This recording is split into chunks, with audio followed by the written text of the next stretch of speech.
Hello everyone, good afternoon and thank you for taking the time to listen our group presentation. We are group 7, which consists of 4 people, but today I will be the only one giving the opening part of the presentation, and later my friends will continue with the main content. Let me introduce myself. My name is Kofifa Indah Safitri. The topic we are going to discuss from this journal is quite interesting. It is about gay language in Bali. This journal was written by Mr. Susandi and Miss Susanti, and they talk about how a community in Bali, specifically homosexual and bisexual men, develop their own language. Before we get into the journal itself, I want to explain the purpose of this analysis first. There are 2 important points. First, to classify the data based on sociolinguistic theory. So, we look at the language not just from the words but also from the social aspect. And second, to explain the function of language in a group. Language is not just for communication, but can also be a symbol for identity. In general, language plays a big role in shaping social identity. Different groups in society may have their own language style, sometimes funny, sometimes it's unique, sometimes it's used for mutual understanding without being understood by outsiders. That's also what happens in gay language in Bali. There many homosexual and bisexual men use gay language, which is also often called bahasa bencong. This language is actually a variation of Indonesian, but developed creatively. So, it's not just about changing words, but it can also has social and personal functions. For example, to show solidarity, identity, and sometimes even to protect themselves from discrimination. This language is also a way for them to express themselves in a social environment that might not fully accept their presence. So it's not just about funny words or phrases, but there's a deeper meaning behind its use. Okay, the introduction from me. I hope it gives a clear overview. Later my friend will continue by explaining the contents of the journal in more detail. Thank you for listening.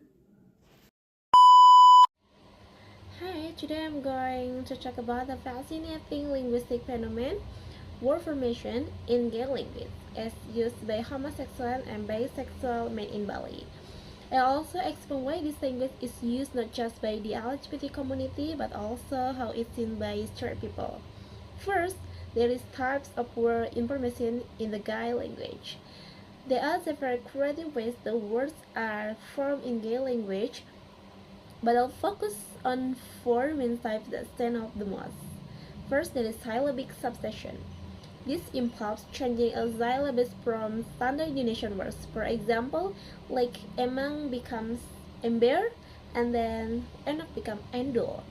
Purpose: to make the language sound fun and playful, while still understandable within the group.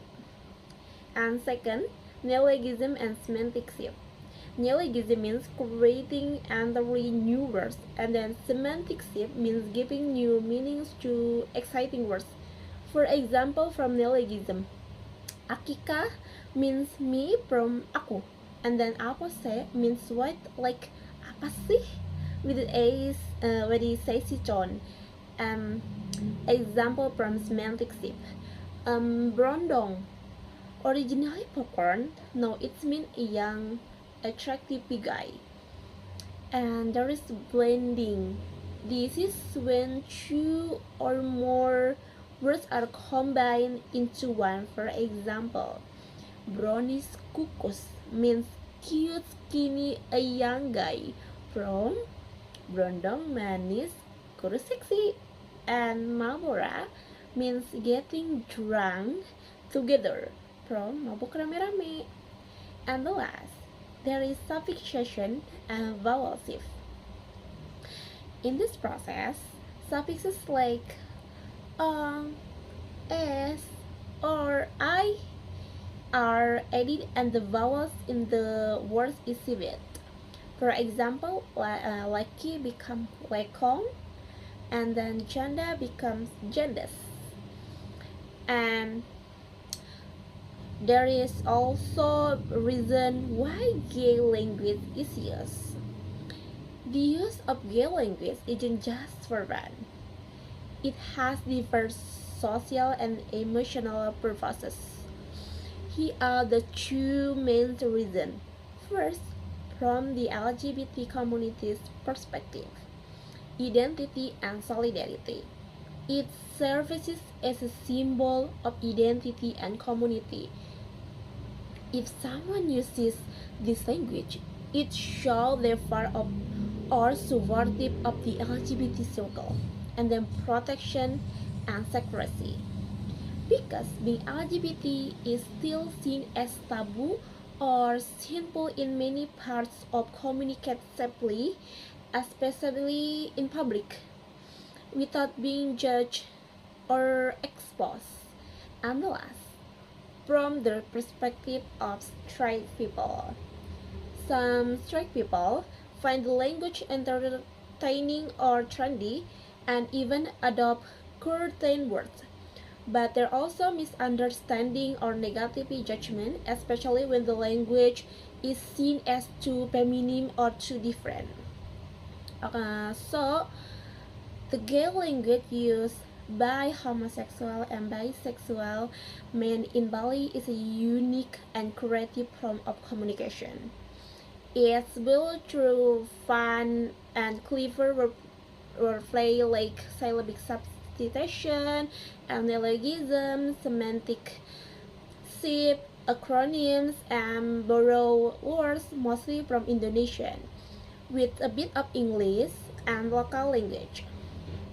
More than just playful tag, this language works as a secret code, as a symbol of identity and solidarity, and a safe space to express themselves in a society where being LGBT is often judged.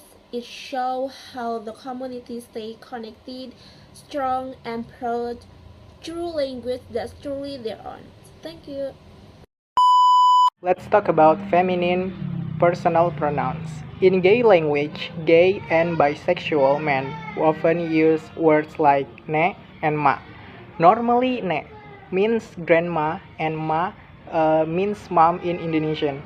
But in bahasa, in gay language, of course, these words are used in a fun and friendly way to call their close friends. For example, instead of saying hey bro, they might say ne or ma with a feminine or playful tone. It's not meant to insult, it's just part of their unique way to communicate. And it helps shows closeness and identity in their group. So next, let's talk about something that may sound strange, the use of homophobic words. In public, words like homo, bencong, or banci are usually offensive, but in the gay community, sometimes they use words as a joke or teasing among friends, not to hurt but to laugh together. For example, when someone is gossiping too much, a friend might say, dasar mulut banci, which means typical gossiping mouth of a banci. So it sounds rude if we hear it from people outside their group, but among them, It's like an inside joke. It's all about context. Also, sometimes they use new slang like boti, which is short for bonceng tiga, to refer to gay guys. But again, it depends on how and who says it. So, in short, these words, whether feminine pronouns like ne and ma, or even homophobic words, are part of their special language.